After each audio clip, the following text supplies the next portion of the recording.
Good morning. This is Megan Herbst with the Stearns Conservation District with your weekly conservation report. The first thing I'd like to talk about this morning is an update to the pre-sidedress nitrate test. Earlier this month, the University of Minnesota Extension Office released new data suggesting that changes were needed for the threshold dictating if side dressing nitrogen is needed. The following is a press release from Emerson Souza, researcher with the University of Minnesota, and Fabian Fernandez, Extension Nitrogen Management Specialist.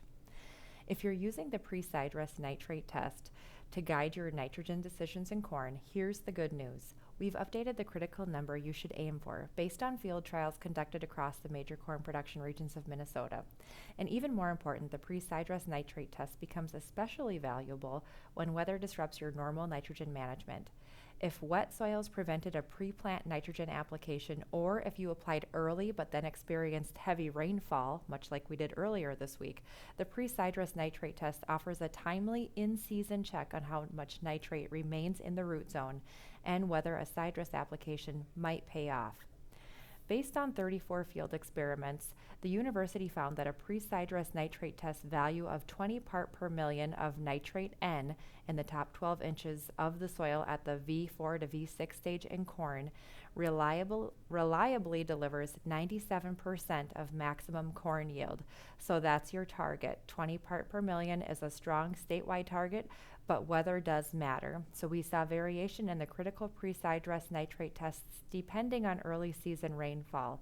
In dry springs, the critical pre-sidedress nitrate test rose to 21.5 part per million, and in wet springs, it dropped to 17.4 part per million.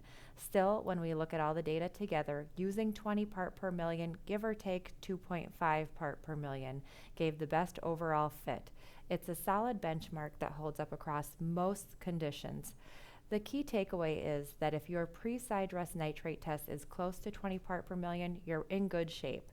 But if it's below that, especially in a dry year, additional side dress nitrogen might pay off. If your pre-sidedress nitrate test is below the 20 part per million mark, how much nitrogen do you need to get back on track? And the data is showing that you need about 12.3 pounds of nitrogen for every 1 part per million increase in soil nitrate N in the 0 to 12 inch layer. Of course, there is some variability around that number, but it provides a good way to determine how much might be needed. So in example, if your pre-sidedress nitrate test is 16 part per million, you're 4 part per million short.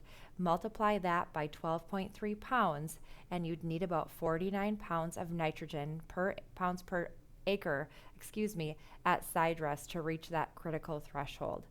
Of course, before applying additional nitrogen, you should make sure that you evaluate other factors such as the crop yield potential and then make an informed decision on whether or not that application is warranted. The pre-sidedress nitrate test is a useful tool, but always use it along with your local context. And remember to sample between V4 and V6. Go to a 12-inch depth and use recent weather to guide your interpretation.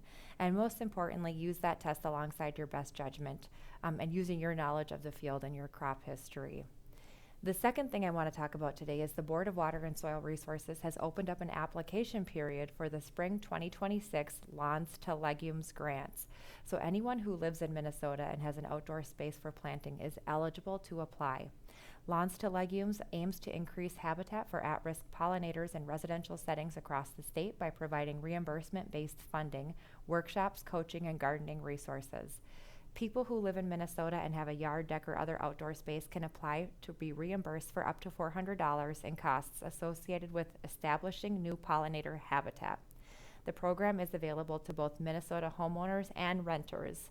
And Lawns to Legumes is administered by the Minnesota Board of Water and Soil Resources in partnership with Blue Thumb Planting for Clean Water. Applications will be accepted through November 30th, 2025.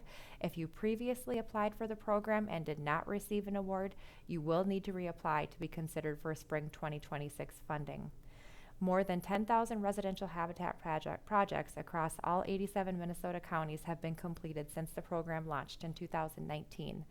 Lawns to Legumes also shares online resources such as gardening templates, habitat guides, and advice about selecting native plants for all Minnesotans interested in creating pollinator habitat in their yard.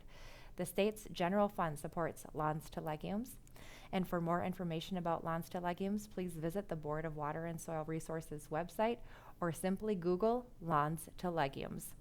That's it for me today. Have a wonderful weekend. This has been Megan Herbst with the Stearns Conservation District with your Conservation Report.